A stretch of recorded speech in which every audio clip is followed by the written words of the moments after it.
The world is changing. Inspiration is everywhere. It has never been so easy to connect, share, and bring people together. We're learning from others and finding the best in ourselves. Challenging our beliefs. Sharing our vulnerability. Overcoming our fears. Transforming ourselves so we can transform the world. How far can we go? This is London Real. I am Brian Rose. My guest today is... Hi, it's Brian Rose from London Real. You probably know that we've just recently been re-platformed on YouTube after 25 months completely in the dark. The truth is, I really need your help. What I really need you to do is click on that subscribe button right now, like this video, and maybe even leave a comment or share the link with friends. We're really fighting against an algorithm that's tried to keep us quiet for so long. And the more subscribers we have, the more people watch our content, the better guests we can bring you, the better content, and we can continue transforming lives. We've been doing this for 14 years now. I want to do this for another 14 years, but I really need your help. So click on that subscribe button, like the video, leave a comment, share this, and we're going to continue to bring you more and more great content. Thank you. This is London Real. I am Brian Rose. My guest today is Colonel Douglas Macgregor, the decorated U.S. Army combat veteran, military strategist, and former senior advisor to the Secretary of Defense. You served more than 3 decades in uniform, earning distinction during the Gulf War before becoming one of America's most respected and controversial voices on defense and foreign policy. You've long warned that Washington's reckless interventions have drained U.S. power, destabilized entire regions, and pushed the world to the edge of catastrophe. Today, as Gaza burns, Ukraine falls, and Venezuela plots its next move, you argue that America's era of global dominance is ending, replaced by a multipolar world where the U.S. influence is shrinking, alliances are fracturing, and rivals are rising. Colonel, welcome back to London Real. I'm happy to be there. Thanks. Colonel, I'd love to go to a section of the world that we haven't been talking about in the last 6 months, and that's what's happening now in the Gulf. We've seen Venezuela now seem to be kicking off. There was an article in the FT that said its military was preparing for a U.S. strike. We're seeing these drug boats blown out of the water. We're seeing Colombia's president really calling out, I think, President Trump. And now we're seeing, I think, an aircraft carrier moved into the region. I'm really curious what you see going on here and what are the potential implications for the U.S. and the world. Well, admittedly, it is very difficult for people outside the country as well as inside to follow everything that's happening. Benjamin Franklin was asked by someone standing outside of Independence Hall in Philadelphia after the Constitutional Convention ended what sort of government we were going to have. And he said, you're going to have a republic if you can keep it. And right now, I think we have probably a drama queen republic if we can keep it. Everything is theater. It's unending. And President Trump seems to love this sort of thing. But the theater is confusing. It sends people in the wrong directions. This is especially true in Moscow. You know, the Russians are very serious people. They take what's happening on their borders very seriously. That's why we have a war. So they don't understand Trump. He suddenly expresses a willingness to meet, but then his staff backtracks and says, well, we've got to go back to a ceasefire, when he realized there would be no ceasefire until we had some sort of agreement hammered out. So he calls up and says, I'm not coming. Well, the Russians interpret that as potentially threatening. Then he imposes more sanctions, again, more threats, although these sanctions, frankly, don't amount to a tinker's dam. But having said that, simultaneously, he's withdrawing U.S. forces from Romania and Bulgaria. And I expect he'll withdraw the forces in Poland and probably Lithuania and elsewhere. Why? Because we're not postured to fight the Russians. No one in the United States has any interest in a war with Russia. I think we have a lot of saber rattling at the moment in Eastern Europe. That will probably continue. But if you're a Russian, you're trying to figure out what does this man want? He's pulling forces out, but he still threatens. He says he wants an agreement, but he goes back to the ceasefire. And when we say no for the 99th time until we have an agreement, he imposes more sanctions. So this is a huge problem. You're asking the right question, but there's no easy answer because we have no coherent national security strategy. None. Everything is impulse driven.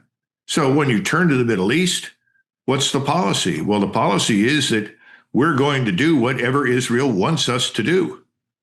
That's no mystery.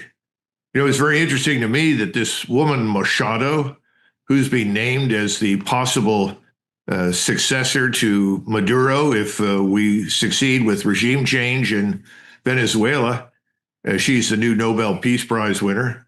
She immediately says, if I'm the president, if I take over, we will move our embassy to Jerusalem. Well, why would somebody in Venezuela give a damn where the embassy was in Israel? I think she knows where the power lies. I think she understands the audience that she's playing to. So that kind of informs us as to where we're likely to go in the Middle East. And when we say likely to go, it's wherever Israel wants us to go. And I think the Emirates understand that. I think Qatar understands it. I know Kuwait does. I think Saudi Arabia understands it. Doesn't mean they like it, but they know it. And talking about the Venezuela situation, I mean, a aircraft carrier there that's a pretty big show of force. Does it worry you what's going on down there right now? Well, it does, but perhaps not for the reasons that the administration would say. You know, we've been listening to this drug war rhetoric now for a very long time. It's becoming increasingly difficult for many of us to take it seriously. When you have an organization like the CIA that is well known for its involvement in drug trafficking, when you talk about the border, yes, the appearances are better, the optics are better, but illegal human and drug trafficking continues.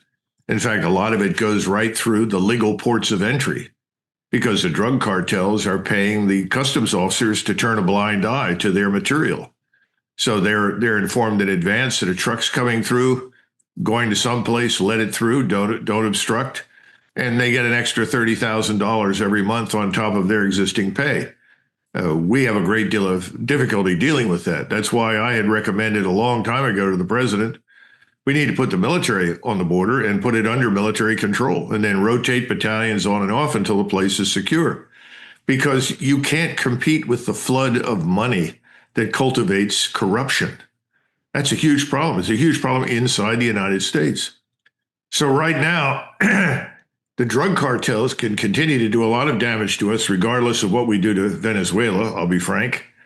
All they need at the moment is a van with a map of the interstate highway to deliver their human or drug packages wherever they're sending them for money. That's the problem. I don't think this is going to solve that. But what it will do, and this is something I'm very concerned about, is it will once again remind the Latin American republics and peoples down there of just how threatening we are, because we have a long track record of intervention down there, whether it's El Salvador or Nicaragua, you name it. We've been in and out of these places. And I'm already hearing people say, well, this will be like Panama, just like Noriega. Well, Noriega was removed.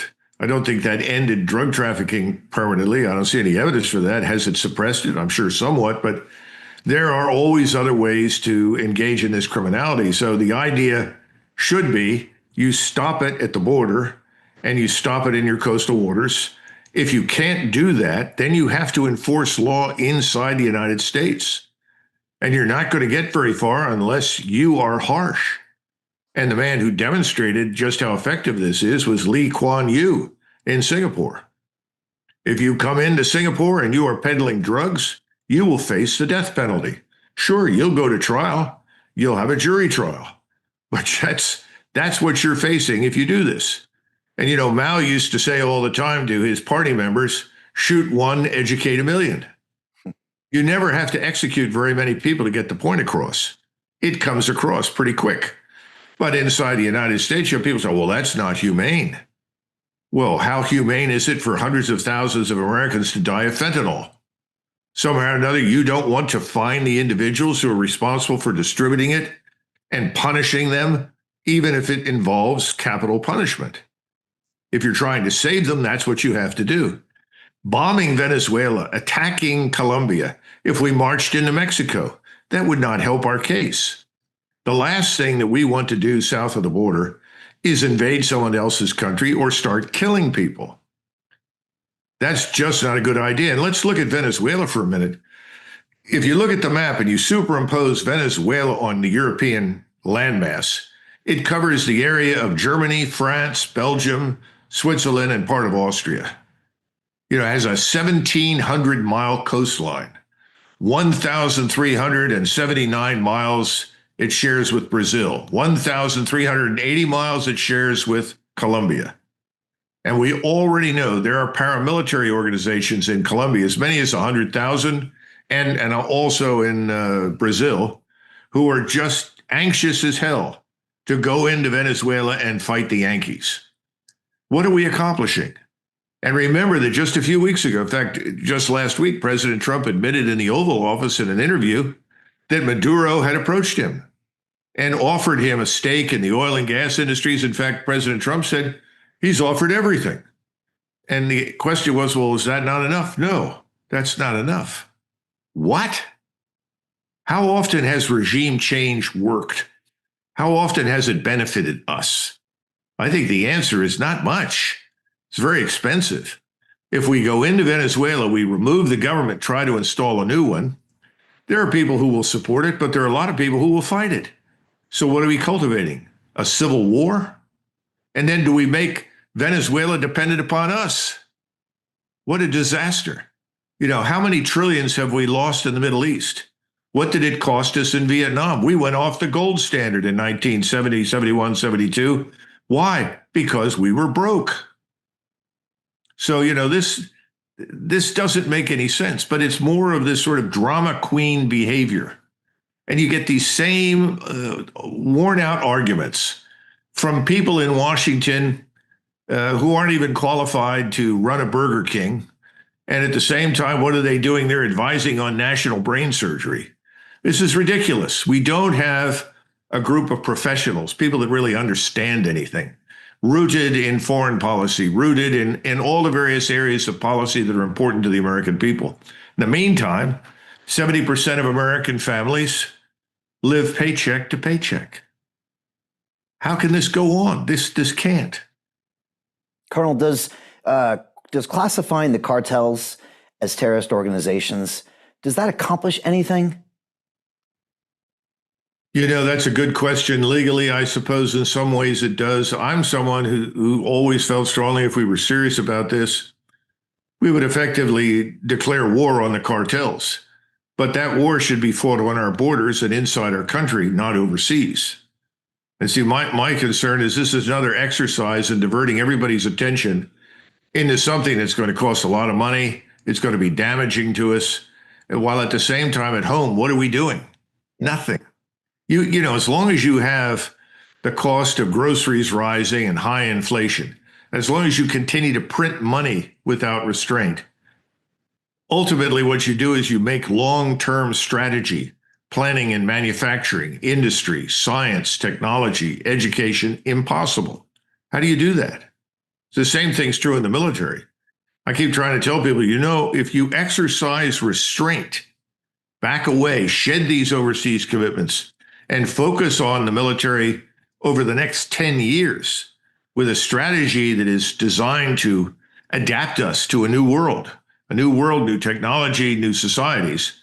If you'll exercise that restraint, you'll have a lot of capability in 10 years that'll put you far ahead of everyone else.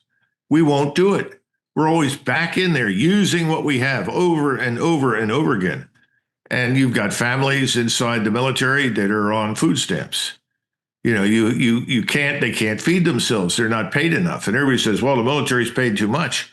Well, you have to look at where the distribution of funds goes in the military, and it doesn't go to the families of servicemen at the lowest level that have to man the ships, that man the equipment, that continuously deploy.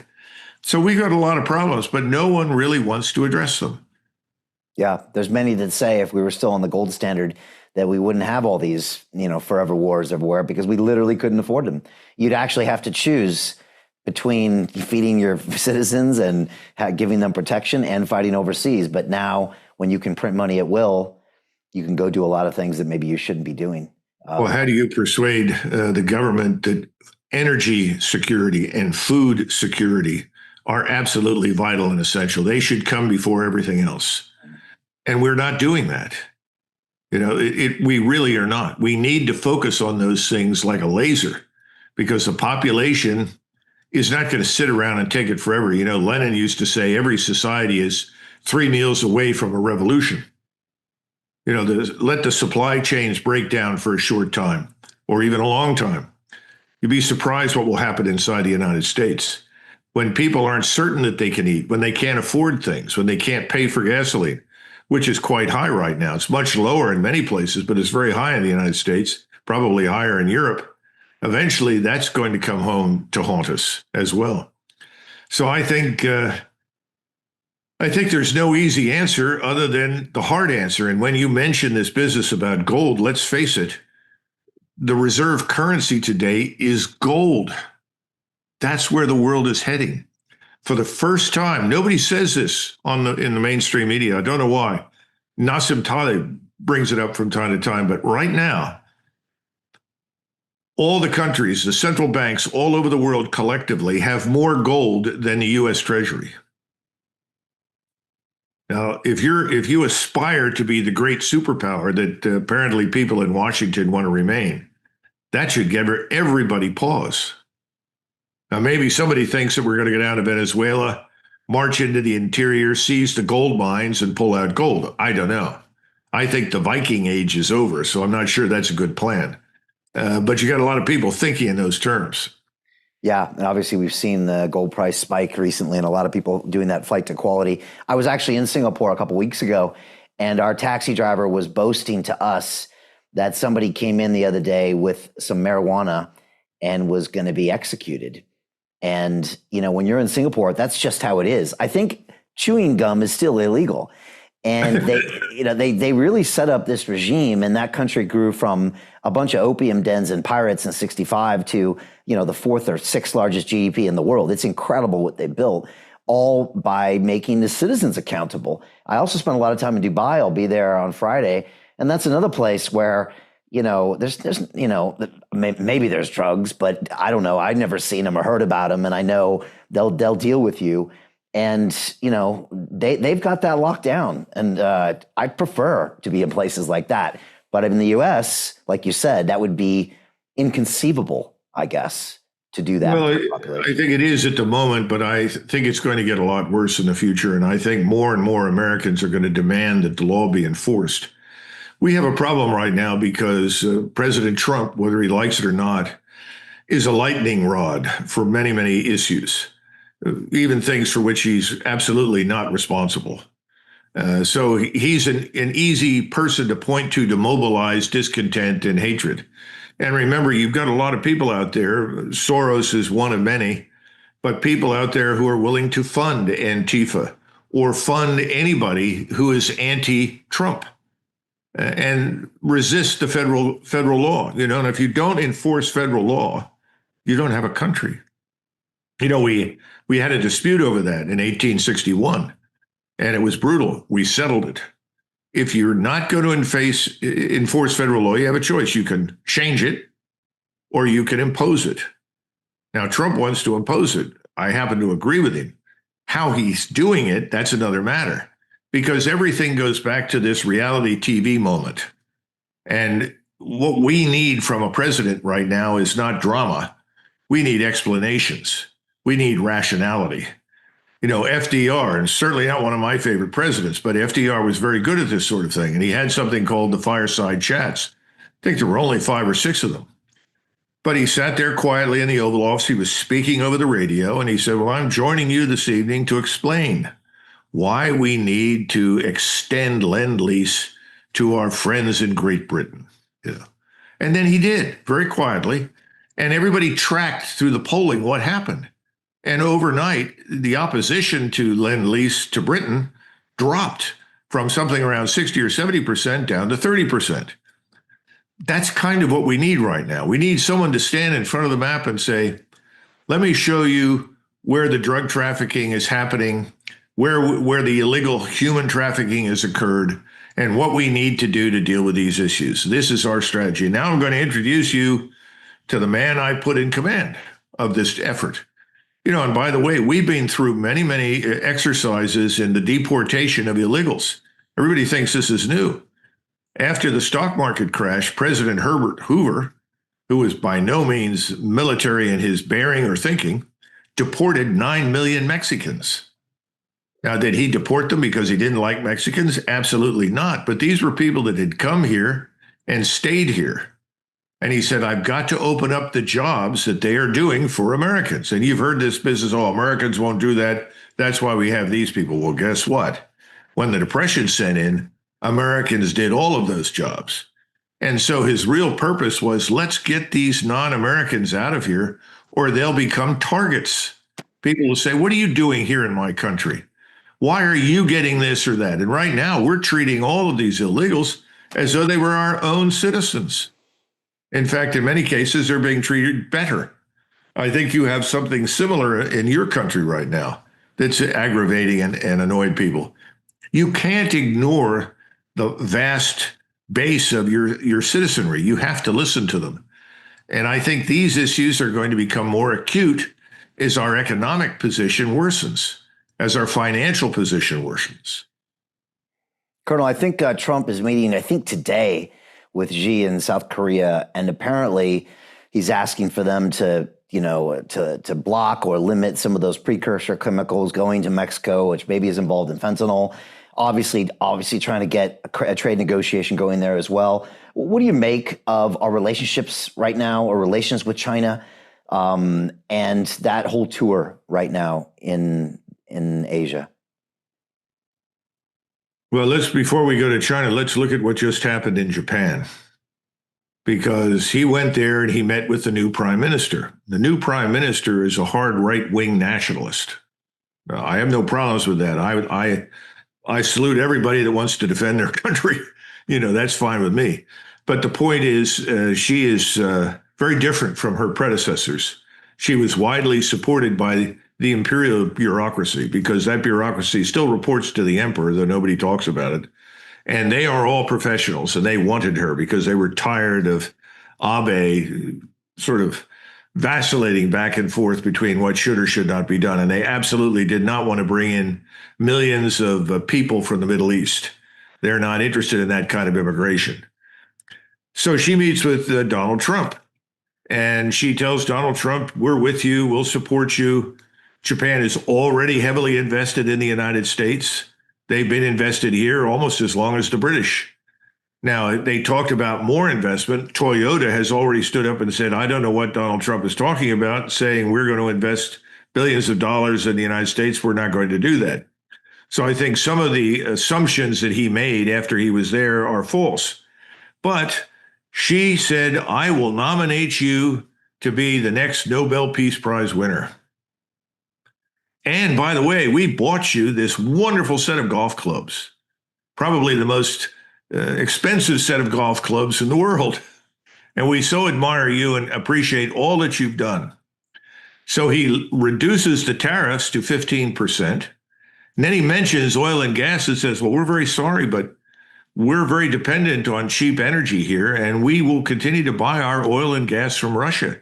And oh, by the way, we're going to sign a peace treaty with Russia, because the Japanese never really did at the end of World War II. So 80 years later, they're going to sign a peace treaty. And he said, well, that's great. And he went on to Korea. Now, what do you learn from that? You learn that the way you deal with President Trump is that you flatter him. You cultivate him. You reassure him. You make modest deals on the side and then tell him that you're going to support him for the Nobel Peace Prize, and it looks like you can get pretty much what you want. Now he's in South Korea. The new government in South Korea, which I like very much, they're nationalists. They're really, you would call them liberal nationalists. And they privately really want us off the peninsula, because our presence on that peninsula is now no longer regarded as protection. It's seen as a potential catalyst for war with China. Neither Japan nor Korea want any hostile relations with China. One of the reasons for all the wars that were fought between the Japanese and the Chinese was that the Chinese would not admit the Japanese to their markets unless the Japanese paid tribute to the imperial Chinese government. And the Japanese were not going to pay tribute to the Chinese emperor. Well, that's gone. Xi opened it up, gave them full access to the Chinese economy. They don't want that to change. Neither does South Korea. Both Japan and South Korea, their biggest trading partner is China. Do they feel threatened by China? Not militarily. There's no evidence that they see that the Chinese want to invade their countries. And the Japanese have made it abundantly clear they have no intention of ever going back into China. That was the mistake that everybody made in Russia in World War II. Why do you want to go into the place? Big mistake. So I don't know what President Trump is going to get, but I think he'll get the kind of treatment that he got in Tokyo. And then he'll come out and tell us, oh, this is great, this is wonderful, you're 100% on board. In Asia, everyone is waiting around patiently for us to leave.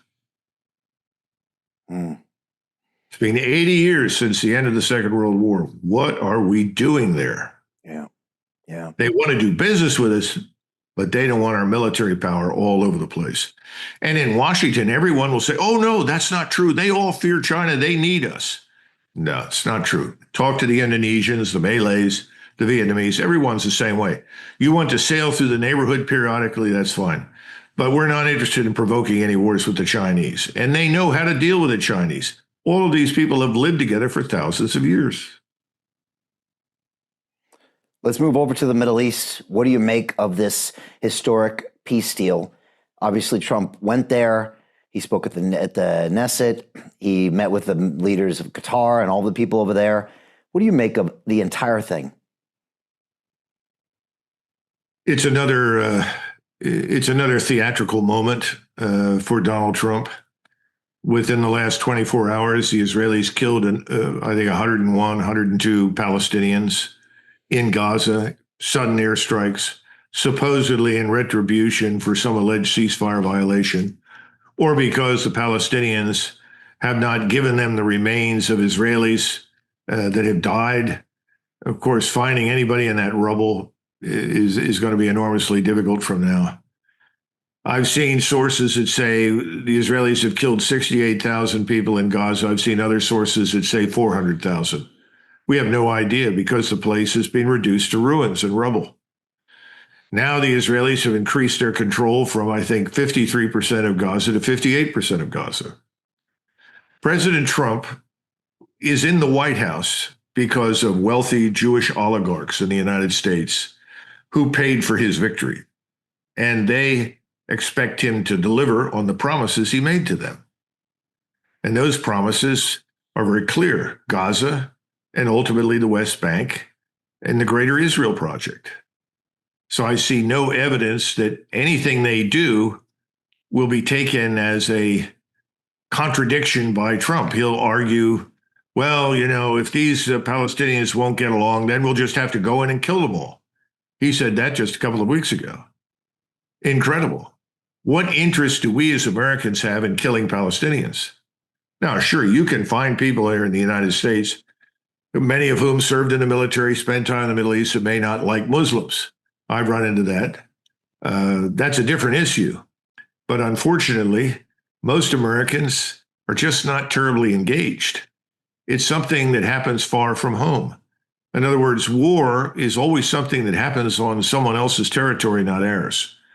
They're worried about food on the table, health care, transportation, a standard of living that provides for their families. That's where they are. They're not focused on what we're doing overseas. Not yet. Were you surprised that so many governments came together to sign that treaty, from Egypt to Indonesia to Saudis and the Qataris and the Emirates? Were you surprised that all of that happened? No. All of the ruling elites in the Middle East are for sale. Everybody knows that. Their populations know it. Just because they showed up doesn't mean that there's great love for us or Israel at the moment, anywhere in the region. You also have people like Sisi. Sisi is desperately dependent upon billions of dollars from the United States to hold things together in Egypt. I mean, why else would he let the Egyptian army sit idle while the Israelis murder Palestinians? It's not just because, well, we don't like Hamas. A lot of people don't like Islamist radicals in the Middle East. That's not new. But he doesn't want to risk a confrontation with us. Nobody in the region does. Nobody wants to go to war with us. But we've made it abundantly clear that if you don't cooperate with what we want, and that specifically means with Israel's project, then you're going to be our enemy. And if you're our enemy, it's going to get tough. Now, at the same time, let's not kid ourselves. Back to the gold issue. The Chinese have opened gold vaults. One is in Hong Kong and one is in Riyadh. And this is literally a warehouse where hard gold will be stored. And the idea is that ultimately gold replaces the petrodollar. That when you make purchases and energy and other things, they're going to do business with you in yuan. Right now, Saudi Arabia does all its business with China in yuan. And China is probably the top partner for purchase of oil and gas. That's very important. We're moving into a different world now where you're going to end up with a divergence between the United States and Europe and the rest of the world. Simply because BRICS is growing and building a parallel financial system, right, along with parallel institutions. Now, we all said just 5-10 years ago, sitting here in the United States, because I sat around and listened to people in the government say it, well, this is true, but they'll never get there very fast. You know, we'll be king of everything for at least 2 more decades, maybe more. They can't threaten the dollar, blah, blah, blah. Everyone is now saying, wow, look how far they have come. Now, the Chinese will tell you flat out, our banking system is not nearly as sophisticated as yours. So it's going to take a lot longer to get there. They admit that. But it's clear they're working on it, and they're doing very well. They have the equivalent of the SWIFT system that is actually easier to use and easier to exploit for cross-border purchases and transfers than our own SWIFT system. So we're moving into this new world, and gold is at the center of it for the rest of the world. I don't know what we're going to do. I mean, some people talk about Bitcoin or something else. I have no idea. But I do know that for the rest of the world, they're moving increasingly in this direction of gold. So we have to take that into consideration. This is not a I have a bigger army than you do. This is not I have a bigger Air Force than you do. And this is the final point. We don't seem to understand that economic prosperity and strength are the foundation for military power. And we're losing on the economic prosperity and production and strength side of the equation right now. We don't understand that that's what made us so powerful during and after World War II. You know, our greatest period of expansion as a scientific industrial power came between 1920 and 1970. Now, why is that important? Well, it's important because we had almost no immigration. We shut it down. We had something called the Exceptional Skills Act. That was designed to bring people in who were exceptional, who could immediately assimilate and make important contributions. By the way, that's how Einstein came into the United States. But otherwise, we shut it down. We assimilated the people that were there, and all of the inventions that had been devised in the previous century and the first part of the 20th century were assimilated. So suddenly electricity, you know, central heating, I mean, we go down the list. It's endless. Nylon, take your pick.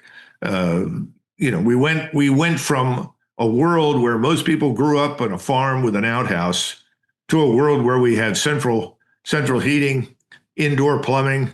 Our whole standard of living skyrocketed.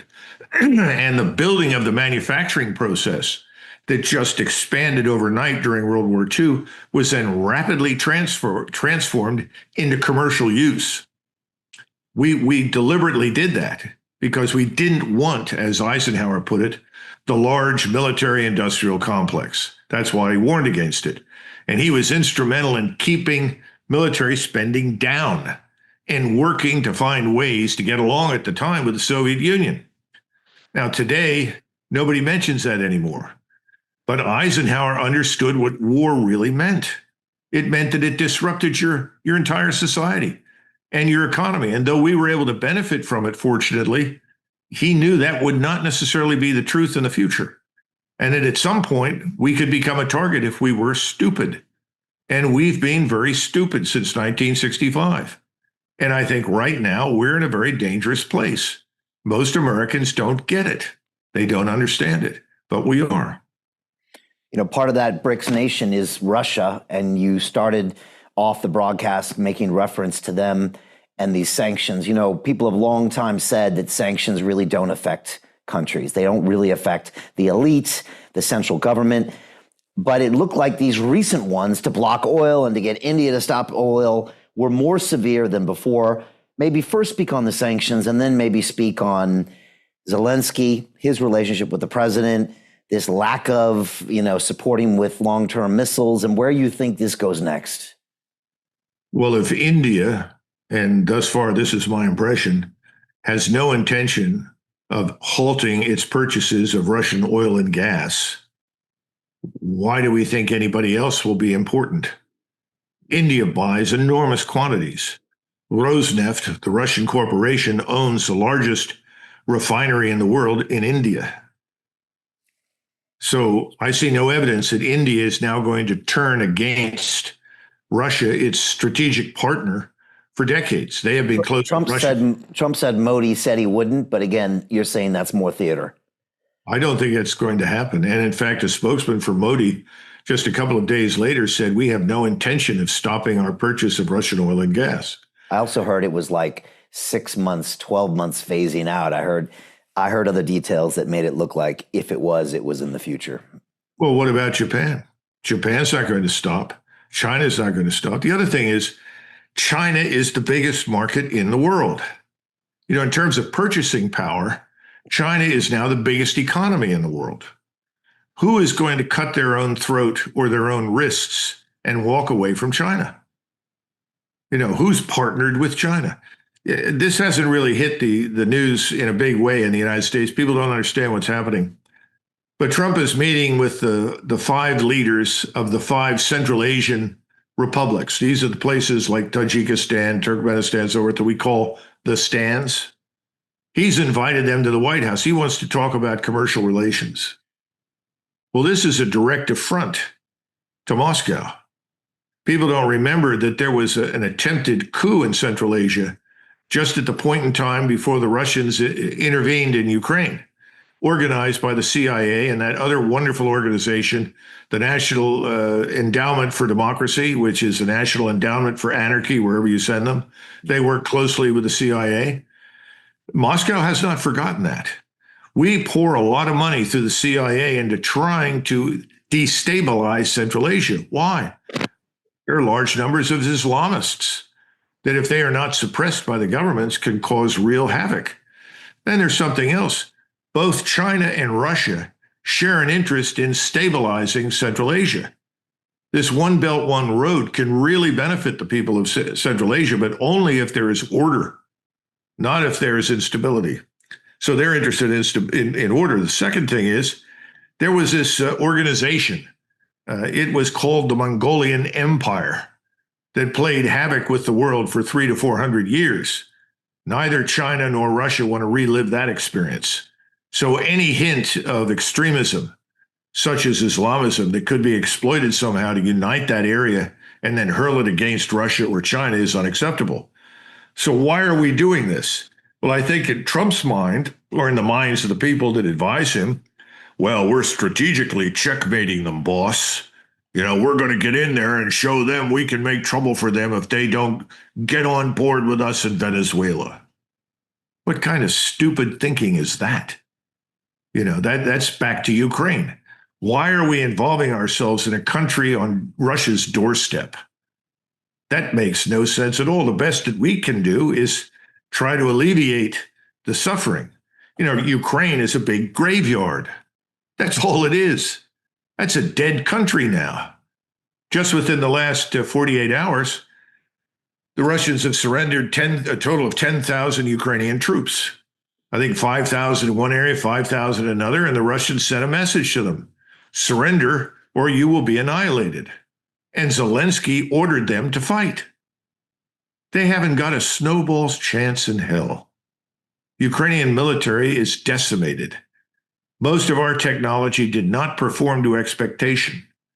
We wasted lives. The great men of NATO, the leading generals who gave all the wonderful advice, primarily American and British, to execute a series of offensives that bled Ukraine white. Ukraine is finished militarily. The humane thing is to go in there, recognize the facts, and tell Zelensky to either get out of town or shut up, and come up with an arrangement that will end this war as soon as possible on the most humane terms that we can get.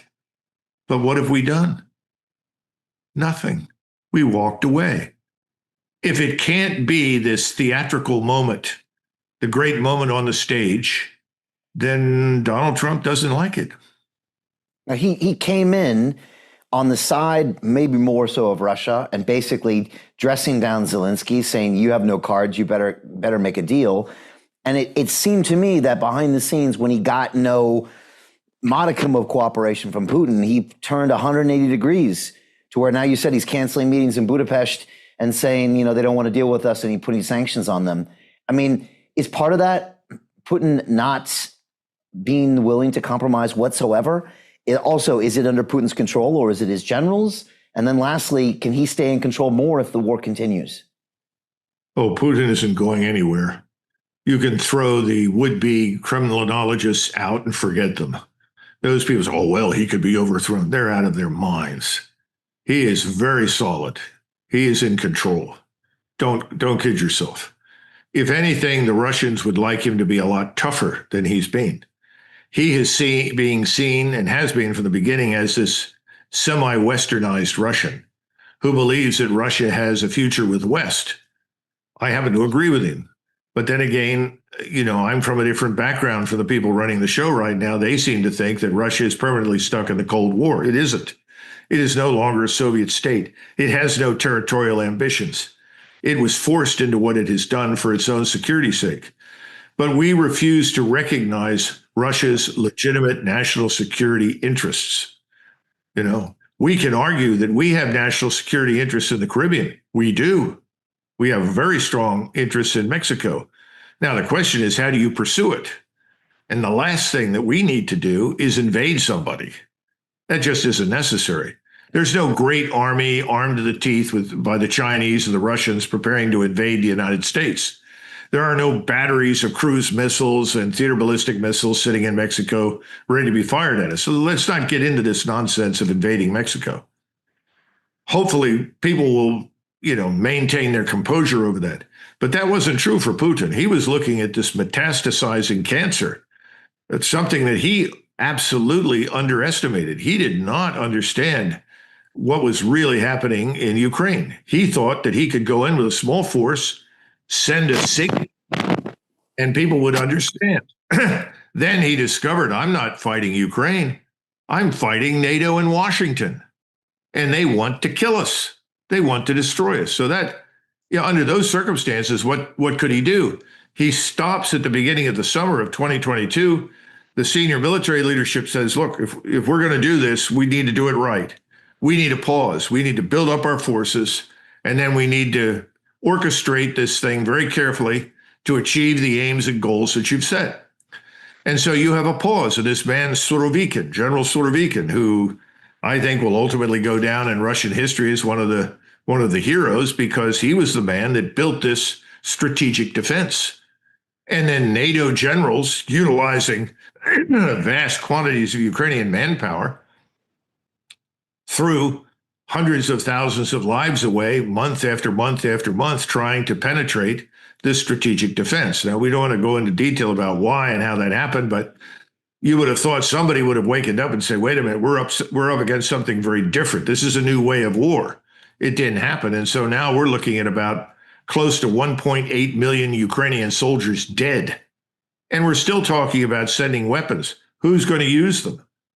Now Macron wants to send the French Foreign Legion, 2,000 men. I don't see that doing anything. But the bottom line is that if I were a Ukrainian, I'd get rid of Zelensky.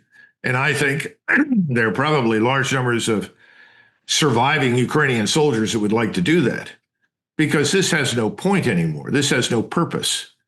And we got to get off this train that says, well, you invaded Crimea. Well, the Russians controlled Crimea from 1776 onward.